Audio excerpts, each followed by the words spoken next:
Natagpuan na pong walang buhay kahapon po ang katawan po ng lalaking naunang naipaulat na nawawala noong unang araw po ng Enero ngayong taon na.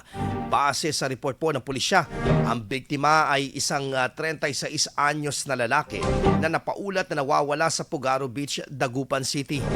Kahapon muling nagsagawa ng retrieval operation ng otoridad na pinangunahan ng Coast Guard Substation na Narvarte at katuwang ang mga opisyal ng Barangay Bunuan Gazette at mga lokal na presidente.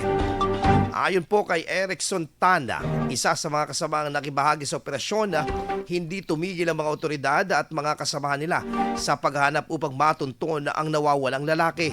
Natagpuan ang katawan ng nasabing kabarangay nila sa bahagi ng Alaminos City, malapit sa Pugaro Beach kung saan ito huling nagpunta kasama ang ilang mga kaibigan.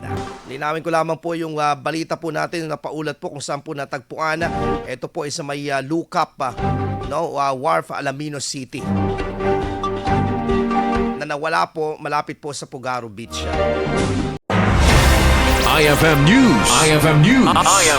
IFM News.